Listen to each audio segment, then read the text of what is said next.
Desde que ele apareceu animado em 2021, o Ryu se tornou um dos personagens mais icônicos dos isekais, e a história dele carregou um fundo típico de isekai de fantasia. Mas isso foi até agora, porque nesse momento foi revelado que a origem do Ryu, na verdade, não foi no mundo humano. Foi antes disso, bem antes. Tem muito mais coisa por trás da origem dele que a gente não imaginava que tivesse. Nada na história aconteceu por acaso, e é por isso que agora você finalmente vai saber por que o Ryu nasceu para ser o cara mais brabo que dá frio na espinha só de olhar nos olhos dele.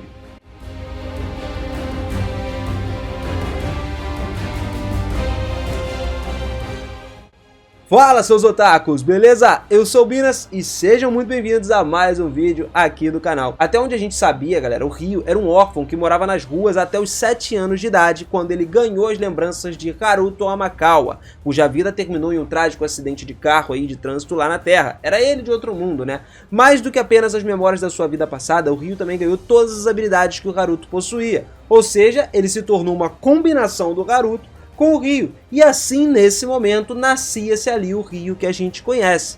Ou será que não? Vamos ver agora tudo que deu origem ao nosso prota, e que é uma coisa muito mais antiga realmente do que isso, mais especificamente a gente pode dizer 1000 anos no passado. Então, antes de mais nada, não esqueça daquele likezão para dar aquela força que eu sempre venho aqui lembrar vocês, né? Porque, porra, ajuda demais a gente, faz parte desse processo. Você que tá chegando agora, se inscreve aí no canal também e ativa o sininho para não perder, cara. Muito obrigado por isso, por essa força que vocês dão sempre pra gente, tá? Vocês são bravos demais. Olha, galera, tudo começa numa conversa onde o Ryu pergunta se ele atualmente é um transcendental pra Aisha, né? Porque se ele tá sendo afetado pelas regras do mundo e tal, e a Aisha sente que sim. Aisha diz o seguinte, que Ryu e Erika, que usam as autoridades, e a própria Aisha, né, que foi assimilada pelo Ryu, são todos afetados pelas regras do mundo. Aisha diz que os transcendentais mal se mostram pros humanos por causa dessas regras aí, mas que por causa disso eles foram autorizados a usar familiares. Os familiares são como se fossem uma personificação deles, né? E também jamais esquecerão dos transcendentais,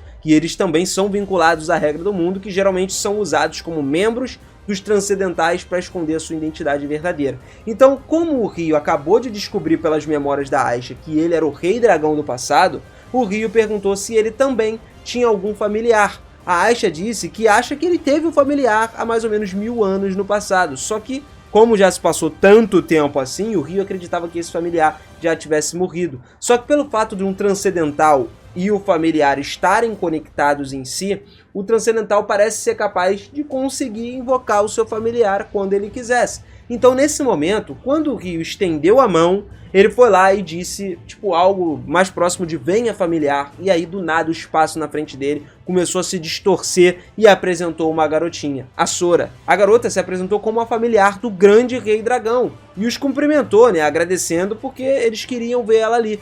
Só que ela se curvou e começou a falar pra si mesma se o seu discurso estava bom ou não. Ela começou a criticar a sua própria grandiosidade, né, da saudação e tal, falando consigo mesma sobre se ela seria boa ou não depois de 1000 anos em conversar com alguém. Tanto o Ryu quanto a Aisha olharam, pô, assustados com isso tudo, porque a garotinha parecia estar praticamente pensando alto ali, né, e percebendo a presença deles, ela foi lá, se apresentou, né, conversou com ele, e o próprio Ryu se apresentou para ela também, se curvou, dizendo que era um prazer conhecê-la. O Ryu pergunta a ela como que ela sabe que ele é o Rei Dragão que ele tinha acabado de descobrir, e a garota diz que o Rei Dragão, na verdade, era o único no mundo que conseguia convocar ela. Ou seja, ela tinha sentido a conexão com ele. O Ryu tentou fazer com que ela se sentasse então para eles conversarem, mas ele percebeu que ela estava olhando atentamente para Aisha. E quando o Ryu perguntou o que aconteceu, a garota disse que ela podia sentir a presença daquela mulher, né, na Aisha. E que mulher seria essa daí? No caso, ela estava querendo dizer a presença da Lina, que era uma surpresa pro Ryu, porque ninguém sabia disso a não ser a própria Aisha e o Ryu, que a Lina relativamente tem uma relação com a Aisha porque era a reencarnação dela e ela viveu no passado junto com o Ryu também. O fato aqui, galera, é que foi revelado que no passado, antes do Ryu vir para esse mundo aí, inclusive vir para o mundo humano,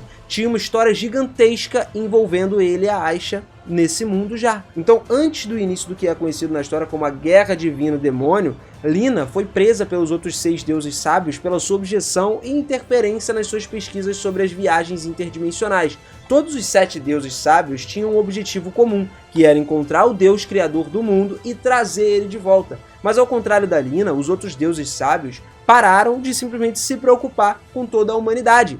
Os caras estavam nem aí, morreu, tá vivo, tá vivo. Eles estavam se concentrando apenas no seu objetivo final e tentaram abrir um buraco entre dimensões a partir disso, apesar do risco do mundo da humanidade ter morrido por causa disso. Então a Lina tentou deter eles a todo custo. Só que ela falhou e foi presa pelos outros 6. Porra, era 6 contra 1, não tem nem como. Então, com o tempo, os 6 deuses sábios restantes, né, que ficaram ali, tiveram sucesso nas pesquisas e abriram uma brecha entre o mundo e a outra dimensão exatamente 1000 anos no passado. Então, através dessa fenda dimensional, começaram a sair monstros, demônios vindo de outro mundo diretamente. Então, assim, alguns desses demônios eram tão fortes quanto os próprios deuses sábios. Para se defender contra os demônios, os deuses concederam magia poderosa e ferramentas mágicas fortes a toda a humanidade, porque a galera não ia ter como se defender sozinha. Então, usando esse método, eles conseguiram impedir o avanço dos demônios.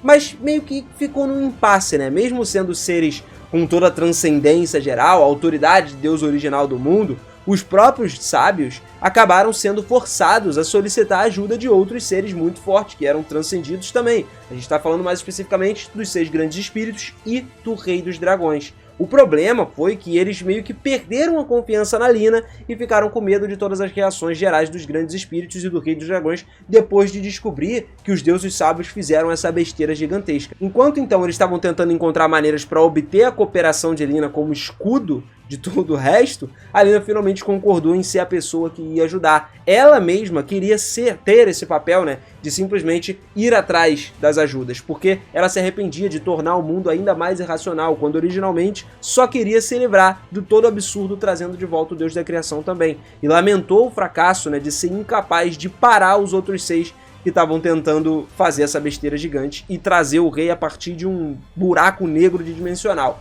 Então a Lina visitou os grandes espíritos da aldeia do povo espiritual primeiro. Lá, os grandes espíritos ficaram com raiva, mas deram a prioridade para eliminar essa ameaça depois de tudo que aconteceu. Então eles partiram para a região de Straw. Mas enquanto isso, a Lina foi visitar o Rei dos Dragões também na região de Yagumo.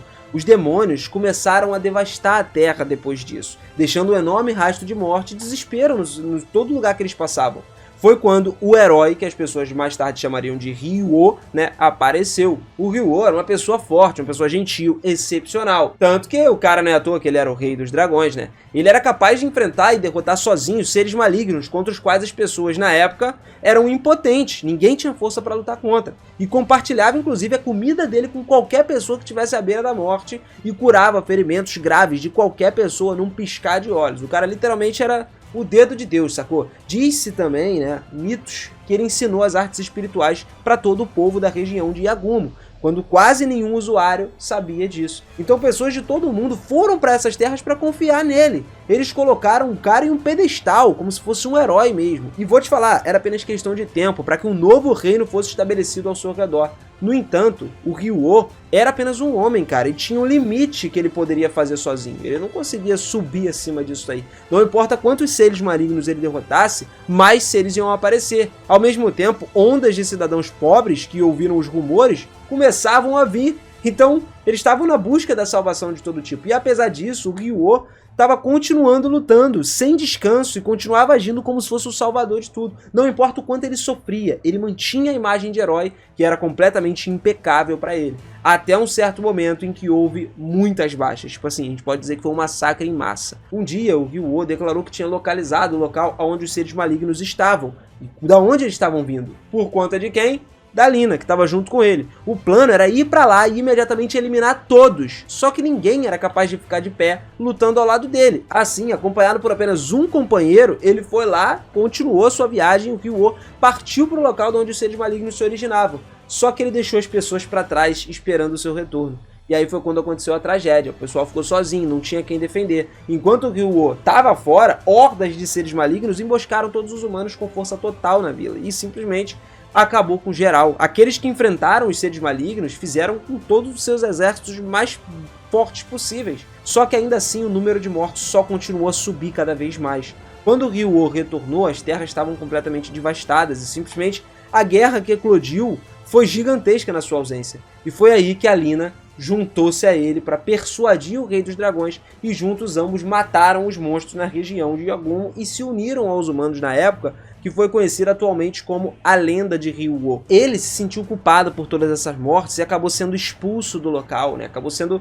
meio que as pessoas começaram a falar mal dele, justamente por ele não ter voltado para salvar todo mundo antes. Mas a vida continuou pacífica daí em diante, sem mais ataques de seres malignos. Depois de um longo período de tempo sem conflitos nenhum, aí as pessoas finalmente perceberam que o Ryu-Oh tinha destruído as origens dos seres malignos, exatamente como ele prometeu, como ele disse que ia fazer.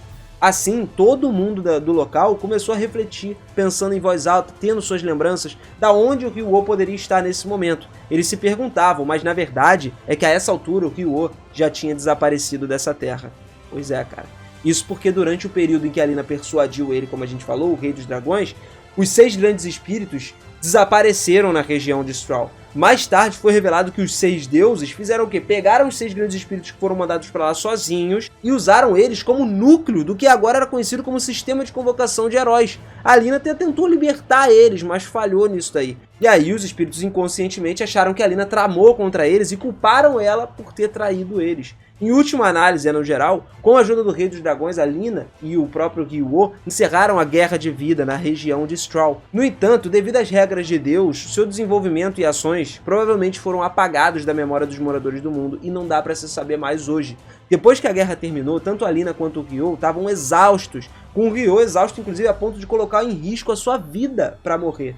E a autoridade divina da Lina, vendo o futuro, né, tendo essa visão futura, inclusive havia avisado para ela sobre alguma calamidade maior que eventualmente impactaria o mundo e aconteceria 1000 anos mais à frente, a Lina decidiu finalmente salvar o Rei Dragão. E aí foi quando ela começou a preparar o que ela pudesse para deixar o destino do futuro tanto para sua reencarnação quanto para Aisha. Então o Ryu-Oh seria reencarnado e ela também ia reencarnar na Aisha. Como? A Aisha foi alguém que a Lina criou para ajudar o Ryu-Oh no futuro, só que ela desenvolveu a sua divindade e isso permite que ela eventualmente tenha uma autoridade divina, novamente como um humano reencarnado. Ela veio para o mundo humano. Então, colocando a sua própria divindade em Aisha para poder atuar como uma segurança secundária para o futuro Rei Dragão, né, que seria reencarnado, isso significava que a própria Lina também reencarnaria como uma garota humana. E existe um objetivo secundário atual desconhecido que tanto o ex-Rei dos Dragões, Ryu, quanto a Lina queriam alcançar pela reencarnação.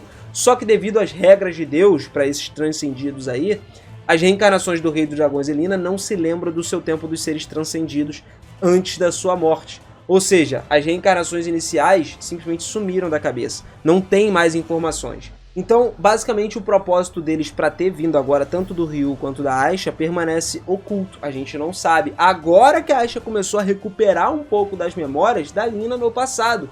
Então, depois do tempo se passar, né, a gente está falando das lendas do Ryu, a gente vê as histórias passando de geração por geração. Todos os humanos reconheceram suas falhas e rezaram para que um dia o herói voltasse. Agora ele retornou. E voltando para o presente, o Ryu diz que não tem as lembranças do seu tempo do Rei dos Dragões para Sora. Então, a partir de agora, o Ryu sabe que a vida passada dele era do Rei dos Dragões. Na verdade, era a vida antes dele vir para o mundo humano. Mas é explicado que ele lembra apenas da vida dele no mundo humano, ou seja, da vida anterior. Só que não do tempo que ele viveu como Rei dos Dragões. Isso implicando que ele reencarnou 2 vezes para Sora. E aí é que a Aisha diz que a Lina não sabia dos detalhes, mas que parece que tinha uma outra regra de Deus, né? Que se a pessoa residisse no mundo e deixasse esse mundo se teletransportando ou reencarnando em um outro mundo, ela poderia simplesmente perder as memórias do tempo que passou lá. Só que, cara, a dúvida é grande. Por que a Aisha tem essas memórias?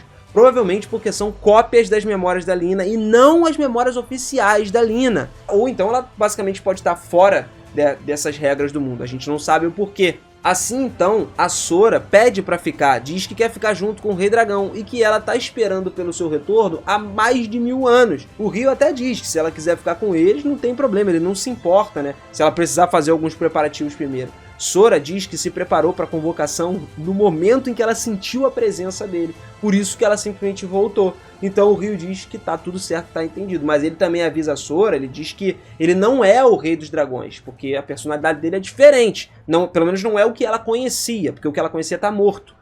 Que ele não tem as memórias do passado. Então, basicamente, ele não pode agir da mesma forma que o Rei dos Dragões que ela conhecia agia, né? E ele poderia fazer coisas que originalmente lá atrás não teria feito, sem problema. Isso poderia acabar entristecendo ela. Só que a Sora diz pro Ryu que certamente ele pode nascer como alguém diferente do Ryu-Oh, né? Totalmente diferente. Mas ela disse que passou centenas de anos junto com ele. E ela sabe que não importa se ele renascer ou perder suas memórias. O Rei Dragão sempre será o Rei Dragão.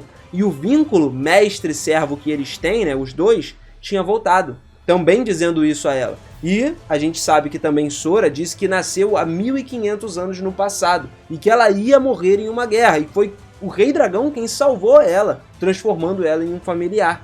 Aisha diz ao Ryu para abraçar Sora, para os dois se acalmarem ali, né? Porque ela esperou ele por mais de 1000 anos, e o Ryu concorda, pegando Sora e abraçando ela. Ryu acaricia suas costas, pede desculpas por tudo que eles conversaram ali e diz que pode estar pensando demais em algumas coisas complicadas, então diz a ela para morar junto com ele, para eles ficarem juntos. Assim a gente tem o nosso prota mais uma vez se unindo a aventuras absurdas aí, junto agora com seu familiar, que a gente está vendo daqui pra frente, né, que ele já descobriu o que é o Rei Dragão. O poder do Ryu só começa a aumentar a partir daí, até porque se ele descobrir algumas coisas do passado, porra, aí o negócio vai ficar sinistro. Ainda mais descobrindo dessa época aí, quanto de habilidade que ele tinha. Aí a gente pode ver que da mesma forma que ele recebeu as habilidades do mundo dele no passado, ele vai receber do outro mundo de volta. Por isso ele já tá predestinado a ser o cara brabão, tá ligado? Maluco sinistro que vai salvar o mundo dessa parada, qualquer enrascada que o mundo se meta. Mas aí, me conta então, curtiu essa história aqui? Merece o seu like ou não merece? Merece a sua inscrição? Porra, acho que sim, né? Dá essa moral pra gente aí, cara.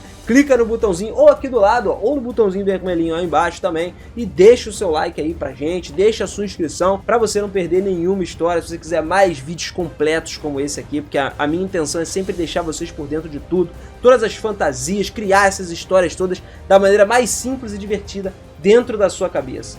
Bom, galera, tamo junto sempre, muito obrigado por essa força imensa que vocês deram aqui no canal e até a próxima. Valeu!